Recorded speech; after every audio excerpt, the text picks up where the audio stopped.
you just have to be patient. Okay, so there's step one, and then I'm going to go across the foot. So here's step two, doing our envelope. And then I'm going to do the outside, so I'm going to the other side, and I'm deciding here on how wide it should be. So I'm going to say right there.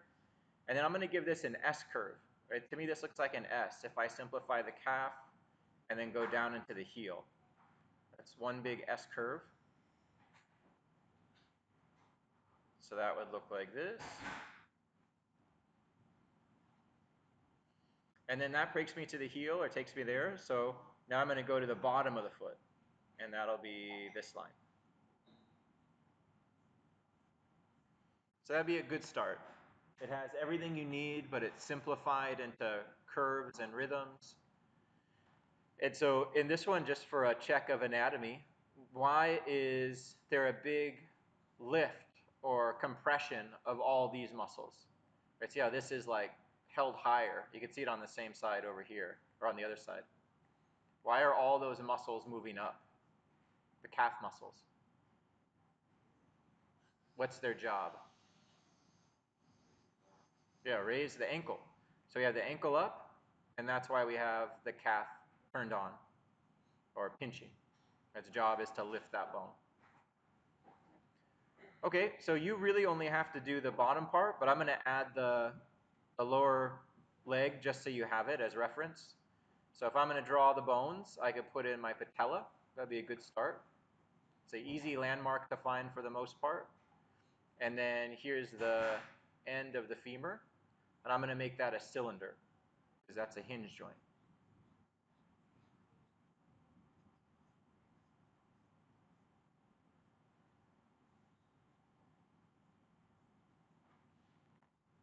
So there's that. And then what's the big bone in the lower leg called? Tibia. So let's do that one next, because that's what the femur would be standing on. So here's the tibia. I'm going to draw it with a side, because they would be seeing it here from the side. And then remember, in front it has that really strong triangle. So that would be all of this.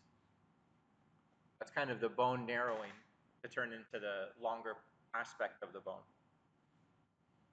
And that ends at a little like tab or button. That's where your quadriceps would connect. And then from there you have this strong line straight down that is the shin. So you do this. And that becomes the ankle. So that tibia becomes the inside ankle, or this bump here. And I'm going to make this line shorter than I think it should be because it's foreshortened. So going away in space.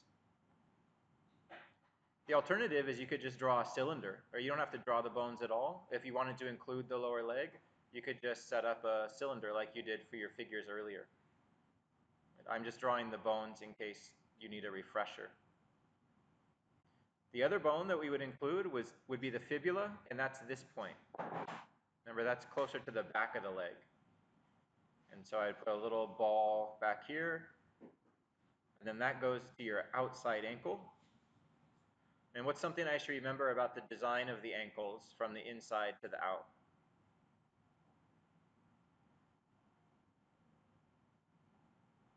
They're asymmetrical. So you always want to make them have that high and low. Nobody has symmetrical ankles. Okay, so I need the ankles before I add the foot, and now we'll do that. So what is the first part of the foot that connects it from the ankle? It's the equivalent to your carpal tunnel in the hand.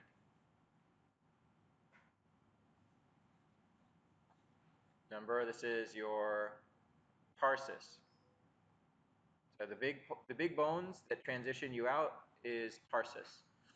And there's a lot, right? There's 8, but we only focus on 3 as far as making shapes. So I'm going to revise my envelope. Maybe I need to make it a little bit longer, just based on how I designed the proportion of the upper leg. So I'm going to fill this envelope in. The one I always start with is a sphere. And so I'm going to stick a sphere inside that wrench or ankle. And the sphere is what lets the foot rotate forward and back, or it gives it a bit of movement or swing. That's also why you see this big pinch in the front, because the ankle is pinching against that upper portion of the tarsus or that sphere. What did we use to draw the back of the foot or the heel? What are your options? Cylinder, that's good. You could also just do a box. So I'm going to stick here a cylinder. So I'm overlapping a cylinder behind the ball, just like that. So if I were to draw that isolated so you could see what I'm thinking, it would be like this. And then the sphere sits directly on top and in front of it. And so I'm trying to imagine this like it's made out of glass and I could see all the different parts. What's the last part of this big tarsus group? What kind of shape did we use? We had a cylinder, a sphere, and what else? It was the same as your palm.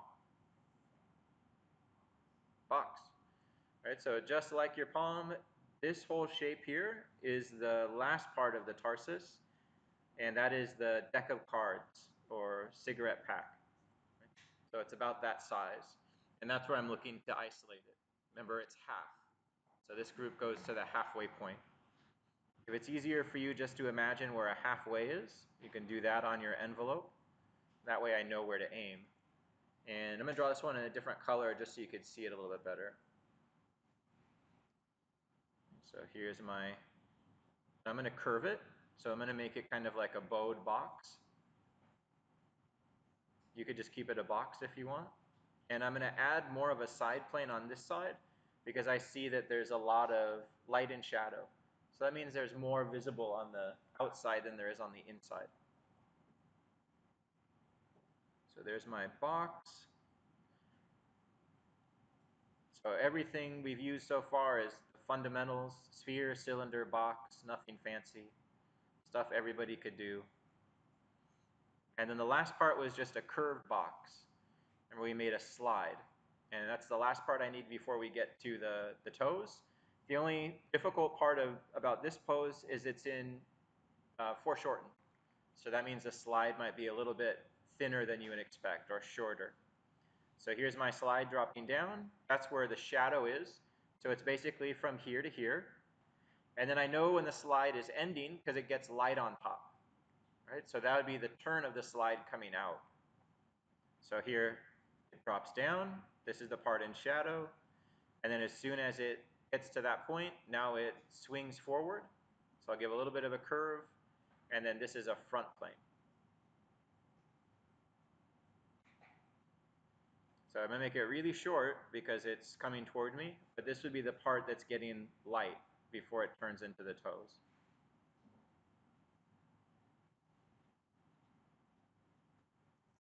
And then I try to find that whole plane before I put toes into it.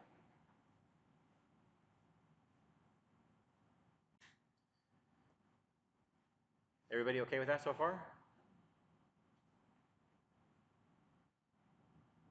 Yeah? Okay. Last part is to just put the toes in themselves. So big toe, just a couple boxes. You can still see the big toe. So here's, again, a foreshortened box. And remember, the big toe kind of turns in towards the center. So here's box one. And then in front of that, I'm going to put one more box.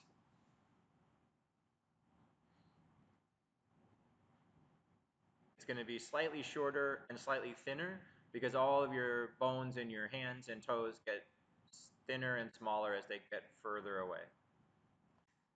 So that'd be how I end the big toe. Sorry, it's a little pixelated. Can everybody see that okay? Are the lines getting confusing? No? Okay, before I do the smaller toes, I'll turn the opacity down on that layer so it won't be overwhelming. And then let's go over that big toe again just so you can see how it's in front. Did anybody think that drawing the feet were easier than the hands? No. You all thought hands were easier?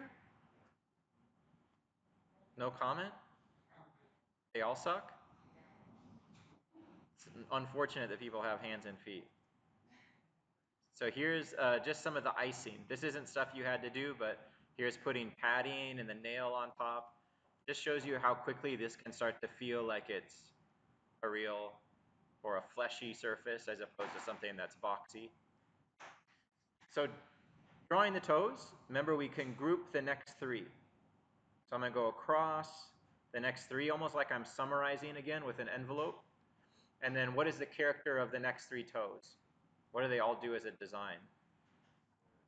Yeah, good. So they're all stairs and they all basically do the same thing. So they all go down toward the ground. So you can make one line, like a C curve, that just angles down and then show whatever the ground plane is, right? Here's them making contact. So it's like one whole shape to summarize those three. And then to take it one step further, I'll just add a couple lines inside. So it goes out, out. That creates one plane. Here's the stairs idea that Jeffrey mentioned, or Angel. Then down, and then back out again. So you have 3 digits. 1, 2, 3, and then this is just the height of the last one. So those are your stairs. And really, at this point, I'm not looking very carefully at the foot. I'm just kind of summarizing the structures. And then if you want to make it fancy, you could put the rounder nail on top. And then what about the pinky toe? Should we give a lot of attention to that? No, because it's gross. So there, the pinky is really more rounded. So I always show it separate. It's a little egg that's on the side. And then the nail is usually kind of pointing down. So there it is in all its splendor. So that's it. All the same things as we did in 3/4. I just turn the camera so that you're looking directly on at them. But the idea is that if you can understand structurally any of these things, then you could turn them in your head, right? You just have to reposition volumes and objects. Okay, so that's a front view. Why don't we do some drawings from G now, where you can try to do these from the model. And then if you want, I have an underside or a bottom view and then a side view that we could do together. Yeah.